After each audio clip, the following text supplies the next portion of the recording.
bukan maksud merendahkan atau mengangkat bahwa kebiasaan perempuan memang seperti ini. Tidak. Memang kebetulan peristiwa ini menimpa perempuan. Dan kalau kita laki-laki pasti punya pasangan perempuan. Itu PR kita jadinya.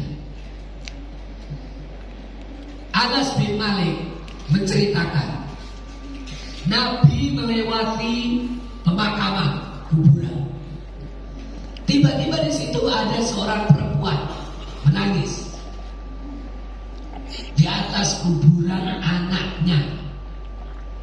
Ala kobri sobi, di atas kuburan anaknya, anak kecil. Anak kecil meninggal, bahkan di riwayat lain disebut hampir 3 hari terus-menerus ibu itu dimakami. Semua orang menasihatinya, tidak ada yang berhasil. Pas lewat qadarullah, Nabi melintasi sini. Kok ada ibu-ibu nangis, didekati, diberi nasihat. Cara memberi nasihat ini juga harus diamati baik-baik, Pak. Kalau nak nasihati orang untuk sabar itu jangan langsungan. Sabar bu, sabar bu, sabar bu. Rupanya Nabi gak gitu. Ada tekniknya. Yang diucapkan Nabi pada ibu itu adalah ittaqillah wasbir. Bu, takutlah pada Allah dan sabarlah. Nanti selama ini kita agak salah ya. Ya coba kita akui. Saya pun kalau kasih nasihat apa ya, sabar ya, sabar ya. Gak kayak Nabi. Ternyata Nabi gak gitu caranya. Lebih dalam lagi cara nasihati. Didahului dengan ittaqillah dulu. Takwalah pada Allah bu. Takutlah pada Allah bu. Takutlah pada Allah bu. Sabar, sabar, sabar. Jangan nangis di sini. Anak sudah meninggal ya tinggal. Sudahlah, ikhlaskan. Nah, itu urutan-urutan berikutnya. Tapi yang paling utama redaksi nasihat sabar itu adalah sebaiknya diawali dengan ittaqillah. Takutlah sama Allah. Nah, makanya tadi isbiru wasobiru warobitu, ujung paling tinggi wattaqullah. Berarti Nabi mulai dari atas, wattaqullah diambil paling awal, wasbiri, ittaqillah wasbiri. Jadi 4 tangga ini langsung jadi satu. Mulainya tidak dari bawah. Nabi nasihatinya langsung dari atas. Kasar ngomong yang paling menukik, yang paling mendalam. Ittaqillah, takutlah pada Allah bu. Sabarlah. Sudahlah. Ibu itu tidak noleh, tidak lihat, gak peduli siapa yang menasihati. Langsung dia jawab. Apakah ini sama dengan gaya kita apa tidak ya? Ilaikani, pergi kamu. Ilaikani bahasa Arab. Terjemahnya bisa lebih kasar dari itu. Ilaikani bahasa Jawa, minggat kamu. Lumorono, pergilah kamu. Menyingkirlah kamu dariku. Gak usah deket-deket. Ilaikani. Bahasa Arabnya cuma kayak gitu. Bukan idhab, bukan. Kalau orang pasar, orang toko, orang jaga toko marah sama ibu-ibu belanja, nawarnya terlalu rendah, diusir kamu. Ngusirnya orang Arab itu ruh. Kalau kamu diusir ruh itu kamu dianggap seperti binatang. Karena ruh itu tuh ngusir kucing, ngusir kambing deket-deket, ruh. Hus. Aduh, menghina banget ini. Padahal pergilah. Idam. Haram. Ruh. Nah, kasar ini orang toko ini. Kalau saya tahu begitu, saya kasihan ibu-ibu, langsung saya bisi. Besok jangan belanja di situ. Biar kapok nih. Iya, kita pindah ke mereka yang lemah lembut. Ya karena kata ruh itu nggak enak ruh. Nah, ketemu yang lembut. Jokowi. Sekarang dulu Megawati, Umi, Megawati, belanja, murah. Astagfirullah. Itu kalau di Madinah Mekah itu. Cuma tidak tahu kemarin ibu itu cak itu tidak. Ceritanya cak itu mau tidak yang ngaji kemarin. Jadi ibu ini ngusir Nabi dengan kalimat ilaika anni. Koma. Lanjutan redaksinya ini caknya sama dengan kita.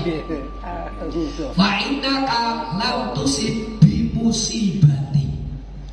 Rata-rata kita ini mengajak orang, menilai orang disamain dengan kita. Apalagi urusan jelek. Weh Pak, jangan minum Pak. Mabuk minum. Jangan dulu ya Pak, itu mula. Ayo minum lagi. Pak, judi itu gak baik. Habiskan ekonomi rumah tangga kita berantakan. Nah, dulu kamu juga tukang judi, masih diklaim jelek gitu lah. Nah ibu ini ya sama. Pergilah kamu, gak usah nasihati aku. Iya kamu bisa ngomong itu. Bahasa kita nih. Fa innaka lam tusib bi musibati. Kamu kan gak dicoba oleh Allah seperti cobaan yang ku alami ini. Lah Nabi dibalikkan Pak itu. Kamu kan gak dicoba oleh Allah seperti cobaan yang ku alami. Apa Nabi perlu jawab? Anakmu sing mati piro to Bu? Ayo, anaknya ibu itu yang meninggal berapa? Ya paling satu. Anak Nabi yang meninggal berapa? Seluruh anak Nabi yang laki-laki pada akhirnya meninggal. Ada Ibrahim, anak Qasim, 3 yang terkenal. Satunya Abdullah masyaallah. Yang paling agak besar dikit itu Qasim. Lah di atas 10 tahun. Masih meninggal pula. Kurang apa cobaan ini? Kurang apa? Sehingga akhirnya kan sekarang ini lagi viral kan, orang mempersoalkan Habib ini turunan dari mana? Kok ngaku? Apa? Anak cucu Nabi. Ya gak ada keturunan Nabi, hanya tinggal 1 lewat Fatimah itulah. Nah kalau lewat Fatimah, ya bukan keturunan Nabi, harusnya dari jalur laki-laki gitu kan. Kan ini anaknya Ali, nasabnya gak langsung ke Nabi. Ali bin Abu Thalib pamannya Nabi. Tapi Nabi kan pernah bilang, walaupun aku nggak punya anak laki-laki, anak cucunya Fatimah adalah langsung gitu. Seperti nasab gitu. Karena ada hadis-hadis itulah, walaupun Nabi punya keturunan hanya dari jalur anak perempuan, tapi distatuskan sama sebagai seperti anak dari jalur laki. Makanya sampai sekarang ada istilah Habib. Dan akhirnya Hasan Hussein tinggal 1. Karena yang 1 di Karbala dibunuh, belum sempat kawin.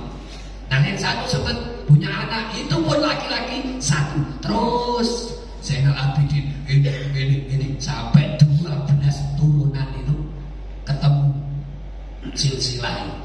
Ya yang kemudian agak kuat mempertahankan itu orang Syiah. Karena Syiah bukan menyanjung Nabi, Syiah menyanjung Ali. Menyanjung Alinya. Itu bedanya. Kalau mau kita omongkan apa adanya. Bedanya Habaib dengan Syiah. Habaib kita ini masih ngambil jalur Rasulullah, masih Fatimah itu. Tapi kalau Syiah memuja-muja Ali dan keturunannya, pada akhirnya ketemu di bawah sama. Tapi perbedaannya tadi, karena dia menyanjung Ali, jeleknya membenci selain Ali. Nah itu yang gak benar. Umar bin Khattab, Abu Bakar, Utsman, semuanya dibilang, maaf, dalam satu kitab disebut anjing. Dan kemudian mereka punya bacaan seperti sholawat, tapi melaknat tiga sahabat yang khalifah ini. Melaknat. Nah itu makanya kita benci Syiah, kita musuhan dengan Syiah. Dan Syiah bukan bagian dari Islam. Syiah agama tersendiri. Nah itu Pak, mari kita jaga agama ini dengan berbagai macam pernik-perniknya lah, gampangnya gitu. Saya kembalikan kepada hadis ini. Kebiasaan kita nyamakan orang dengan kondisi kita. Pergi kamu, gak usah nasihati aku. Iya kamu bisa ngomong kayak gitu karena kamu tidak dapat musibah seperti musibah yang kualami. Dan yang seperti ini tidak perlu dibantah. Karena kalau sudah orang mengucapkan itu, hatinya itu langsung seperti jendela yang tutupnya langsung dibuka, langsung jatuh jegrek. Mobil kita zaman dulu, ya Pak, mobil kita zaman dulu di pasar 16, ya ada pintunya dinaikkan jeglak gitu. Begitu dilepasin langsung jatuh dewek glek. Hati itu kalau sudah kayak gitu, didukung dengan sifat kayak gitu, langsung tertutup dewek jeglek. Kamu bongkar kayak apapun gak masuk. Bu, jangan ngomong gitu. Anakku 2 meninggal. Anakmu loh baru 1, gak masuk. Karena dia sudah kadang mengunci. Kamu tidak dapat musibah seperti yang kualami. Seakan-akan di dunia ini yang paling menderita cuma dia. Maka dinasihati gak masuk. Seharusnya yang bagus dinasihati, masuk dan masuk, dengarkan baik, anehkan baik, jangan kau bantah baik. Begitu keluar bantahan, saking kerasnya hati ini menolak. Nah ini sampai terucap, fa inna kalam tusib bimusibati. Mari belajar akhlak. 1, sunnah Rasul kalau nasihati awali dengan ittaqullah. Yang kedua, kita ini yang kena musibah dinasihati orang, terima kasih aja lah. Walaupun kamu dewek baru menata hati, pelan dinasihati Pak Sofian. Ya makasih Pak. Sebenarnya belum sabarnya. Nanti datang lagi yang lain. Makasih Pak. Pak ada Pak ini. Makasih ya. Nasihati. Belum juga. Nanti tidak tahu siapa terakhir yang bikin klik di hati. Tapi buka aja peluang. Begitu kamu udah mengucapkan sesuatu yang menandakan penolakan terhadap nasihat itu, terkunci. Kasarnya hati kita ini terkunci mati.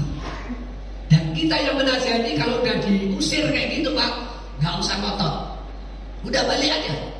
Nabi ini langsung pergi. Hah?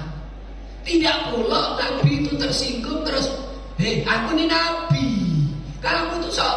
Enggak perlu. Itu namanya debat kusir, gak akan pernah menang. Pak, kita berdebat dengan kusir. Pak Kusir, kudamu ini masuk angin. Naik kuda ya. Dia di sini, aku di sini. Tring. Tahu-tahu kentut.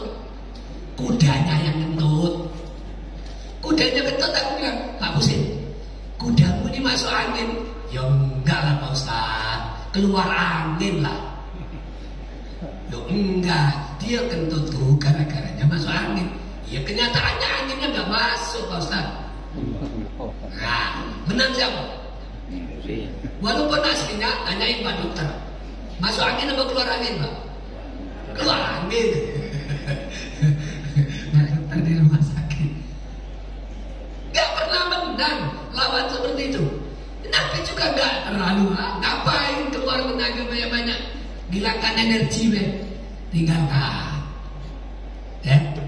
Qalu salama.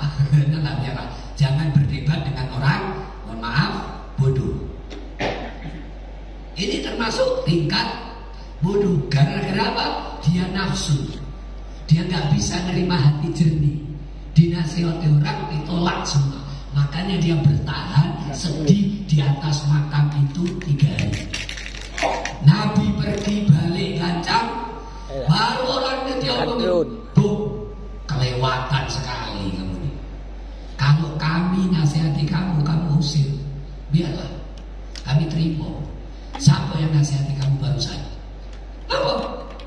Lam a'rifka, saya nggak kenal kamu katanya. Nanti Itu Nabi, Bu. Hah? Baru nyesel. Baru nyesel. Setelah dimelehke. Nah, itu kalau orang Jawa gitu. Setelah dimelehke baru nyesel. Setelah diomongi orang, itu tadi Nabi, Bu. Kok tega-teganya kamu setia? Oh, Nabi, oh, Masya Allah, Masya Allah. Nah, itulah kita. Coba ibu-ibu ini resapi baik-baik ya. Memang kita ini jelek, tapi ingin belajar baik. Nah, pengalaman-pengalaman yang diungkap dalam hadis ini aplikatif.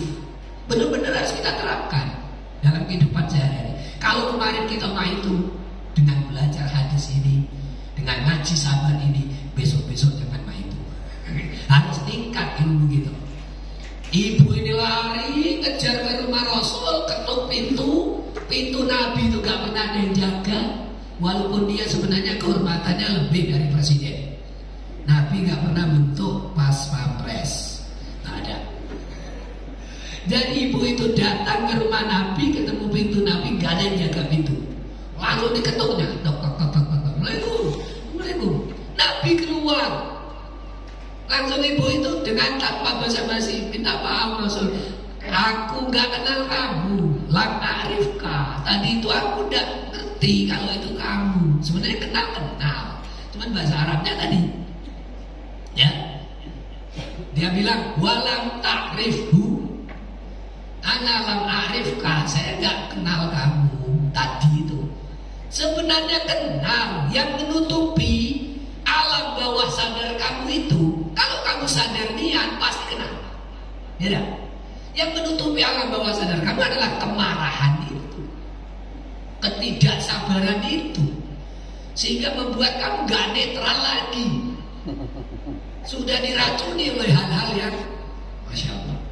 Sampai umatnya Nabi kok gak kenal Nabi, itu kan kelewatan sekali.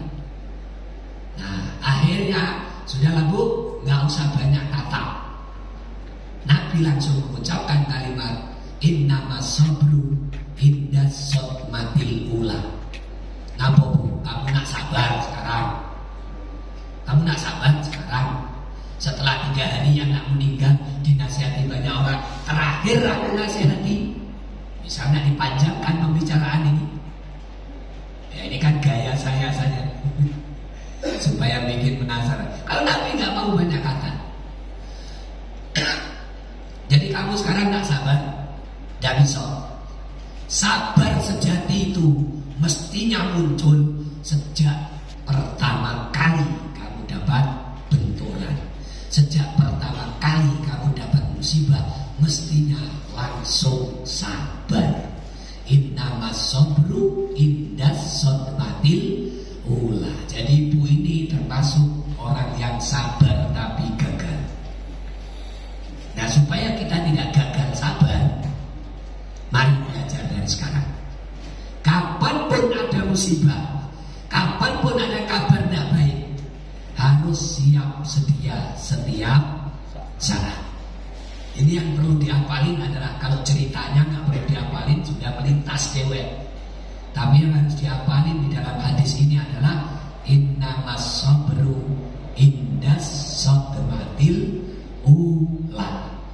Sabar sejati adalah muncul saat benturan pertama, hentakan pertama, musibah datang, langsung disabari. Ini hadis nomor 7. Kita lanjut hadis nomor 8. Ini waktu kita manfaatkan sebagus mungkin. Jam 6 biasanya lewat berapa? Nanti mudah-mudahan bisa dapat 3 hadis Allah. Karena saya ketemu bapak ibu ini belum tentu sebulan sekali. Ya, kita gantian kan, ada Ustaz ini. Kemarin sempat Ustaz Ridho, para Maksuki bawa Ustaz Ridho udah sempat. Kalau di Al-Sultan pas jadwalnya Ustaz Rahmat Suruki Ahad subuh, Ridho masih ada, suruh Ridho itu hafal arba'in, Ridho itu hafal Riyadhus Shalihin, tinggal nyari sanad. Nah itu enaknya kita betul aja itu, jangan khawatir Pak, potensi gitu. Dan saya tambahkan lagi, anak Batu Marta, adik kelasnya itu sudah ada di Madinah. Namanya Latif, anaknya udah Edi. Itu kemarin ke Sudan, balik pulang lagi, tes lagi di Madinah. Alhamdulillah dipanggil dan sekarang sudah ada di sana. Kenapa?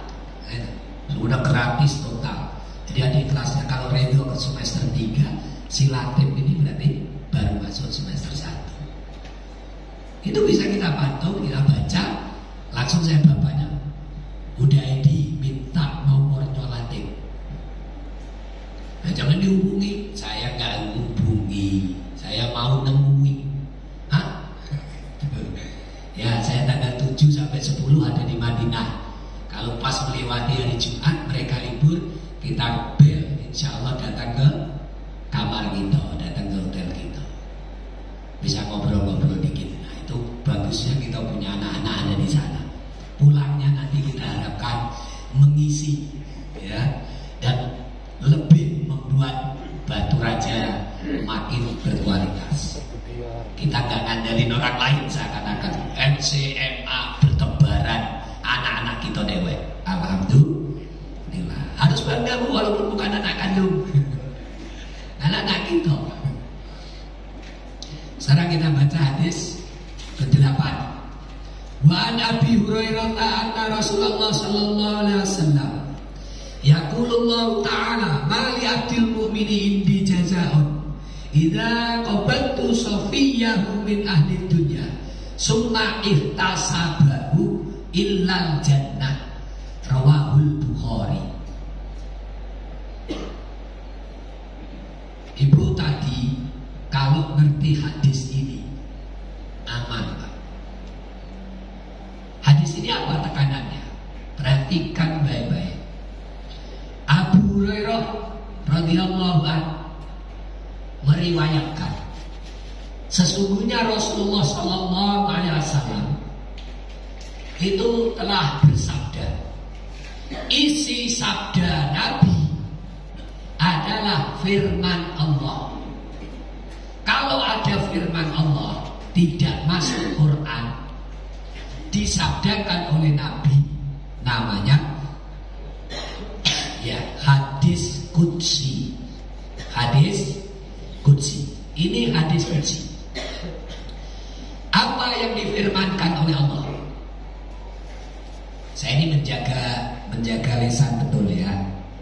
Saya tidak pernah mau mengatakan apa yang diomongkan Allah, bagaimana Allah bilang.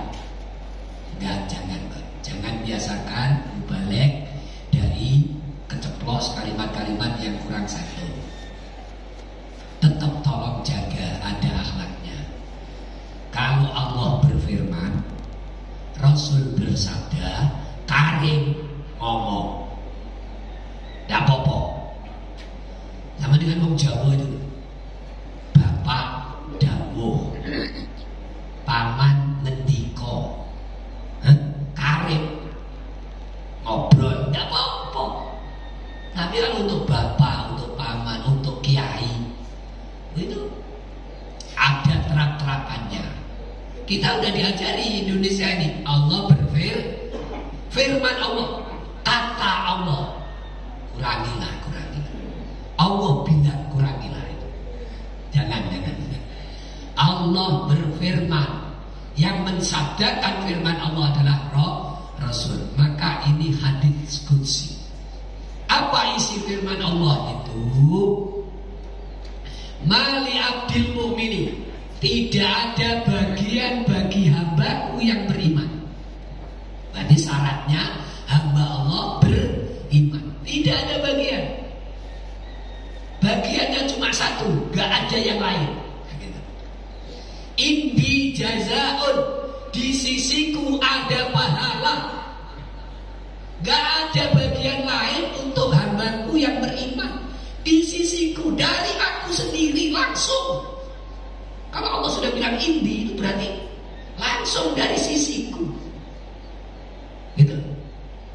Tidak ada jaya, tidak ada jaza, tidak ada balasan, kecuali satu-satunya balasan untuk hamba Allah yang beriman, menurut Allah ini tadi adalah surga. Gimana kondisinya? Idza qabantu sofiyahu min ahli dunya.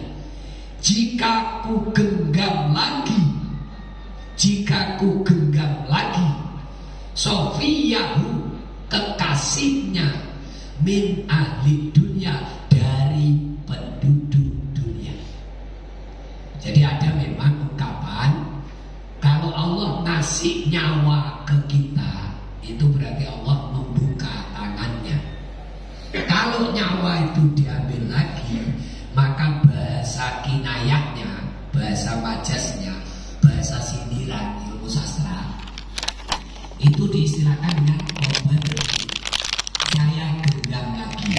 Berarti kalau kita ngomong nyawa kita ada dalam genggaman Allah, itu gak salah. Karena di sini menyebut kata qabadtu. Apabila aku menggenggam lagi, jatah nyawaku tarik lagi, ku genggam, habis. Menimpa siapa? Sofiyahu, kekasih. Kekasih yang paling. Sofi itu arti aslinya jernih. Moya Sofi, ini bahasa Arabnya Moya Sofi. Apa Moya Sofi? Air jernih. Kebetulan mereknya Aqua. Bikin merek sendiri, merek Batu Raja. Ambil dari ayah Ogan, Moya Sofi. Jadi ini Moya Sofi. Sofi itu jernih. Tapi sekarang kata Sofi dipakai dengan arti kekasih. Siapa orang yang paling tulus, jernih hati kita menerima dia jadi kekasih? Silakan dihitung. Istri, betul? Anak, saudara, bapak ibu, kadang kawan dekat, min ahli dunia, asal penduduk dunia ini, orang yang kita cintai secara tulus, sofinya, tiba-tiba Allah qabadtu. Siap enggak? Siap enggak?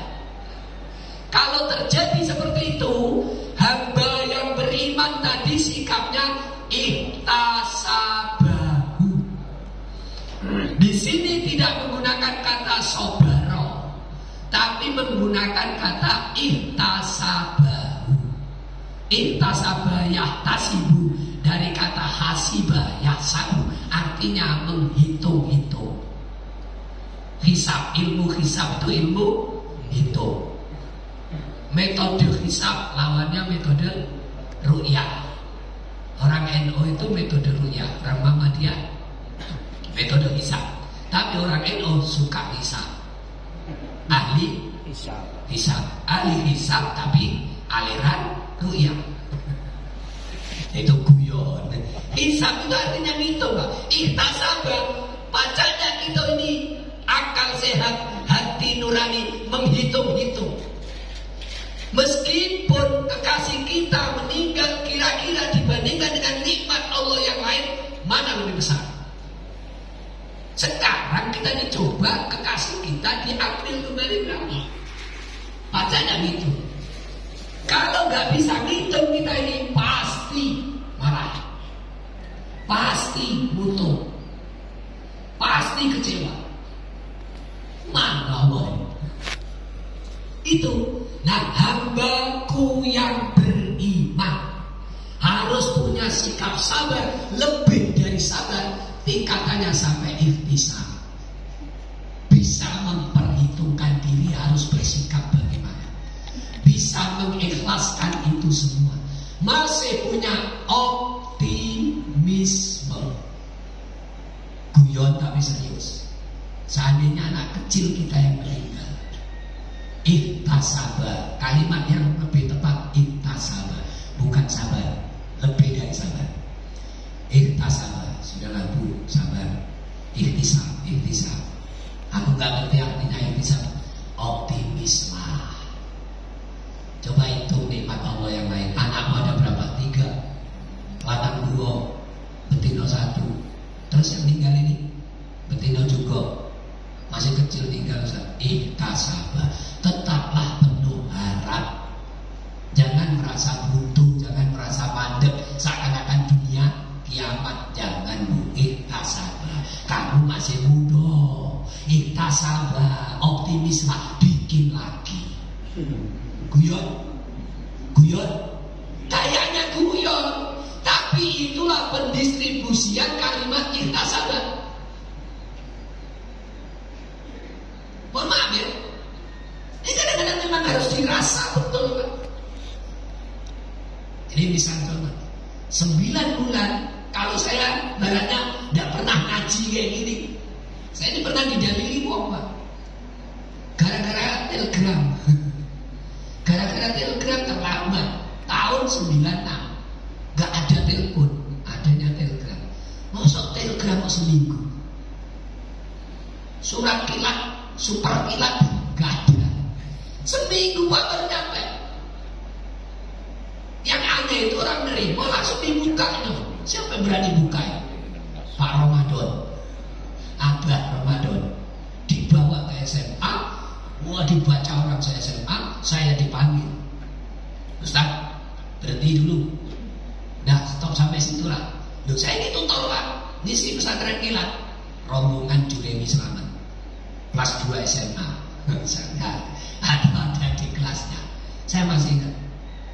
Sini, nanti ada yang ganti saya ke kantor dulu. Saya diadili. Dan selama ini kamu ngaji, baca kitab Riyadhus Shalihin, bab niat, bab tobat, bab sabar, kami nganingkan kamu. Jangan cuma pacak nasihati wong. Sekarang kamu dicoba, sabar apa tidak? Loh, apa dulu Pak? Ngomonglah dulu, jangan langsung nunjuk-nunjuk. Yang nunjuk saya itu lebih tua semua. Contoh Pak D. Kamisan. Pak D. Kamisan itu yang juru bicaranya. Ya ada apa dulu Pak D? Nih, ada telegram. Bapak meninggal dunia tanggal 12 Ramadan. Sampai di tangan saya waktu itu 17 Ramadan. Nah, sabar benar tuh. Bapaknya meninggal lewat pos zaman dulu. Sabar kan? Ya sabar Pak Madi. Lu kok gak nangis? Ya mau nangis gunanya apa nangis? Saya balikkan ke mereka. Lanjutannya baca balik. Diminta Ananda lebaran pulang. Nah itu tuh. Yang muncul itu yang penting. Bukan berita ninggalnya. Yang sudah. Yang muncul itu yang penting. Lu kok malah jadi gitu? Iya, aku kan suruh pulang. Duit 1 rupiah pun gak punya. Buronan kamu. Salahnya masih kabar. Alhamdulillah, anak saya baru 1, nomor 2 masih kecil betul. Saya mau gak mau sahabat. 96 itu anak 2, yang 1 baru 7 bulan. Tolong carikan tiket saya disimpan, saya mau balik. Karena itu pesen ibu. Yang mungkin ngirim itu ayu saya. Ayu saya nomor 5, aku nomor 6. Saya agak solpet dengan aku. Nah Pak, tolong Pak cari duit. Ya Alhamdulillah, mereka urunan saya disanggup. 36.000 tiket dari Simpang sampai Solo. Nah, nggak bisa lupa kayak gitu tuh Pak, peristiwa. Jadi sabar itu memang setiap saat akan melintas di kita. Tinggal kita ini siap apa tidak. Dan sabar ini sudah dibungkus lagi dengan kalimat yang diucapkan oleh Nabi, menyabdakan firman Allah dengan kalimat ihtasabah. Ihtasabah, tetap penuh harap, jangan nyalah-nyalahkan Allah. Seandainya anggota keluarga kita, penduduk dunia ini, ada yang paling kita cintai, Sofia, diambil kembali oleh Allah. Mestinya sabar dan ihtisab, penuh harap. Ini kalau pengalaman orang tua meninggal, pengalaman istri meninggal, ya penuh harap, optimis saja. Istri meninggal ya cari ganti. Dan jadi kayak guyon kan. Kalau memang harus melanjutkan kehidupan, memang saya tidak bisa sendiri, ya harus ada pendamping baru. Itu salah satu langkah-langkah dari ihtisab. Soal misalnya yang tidak seperti saya, ya monggo. Ukuran orang dewek-dewek. Maka aku tanya supaya aku gak dibilang kanji. Bayinya berapa bulan? Jadi duda. Lewat 6 bulan lah Pak. Setahun Ustadz nyari jodoh gak dapat, malu-maluin. Ustadz gak dapat jodoh. Ya saya ambil tengah-tengah. 9 bulan saya nikah lagi.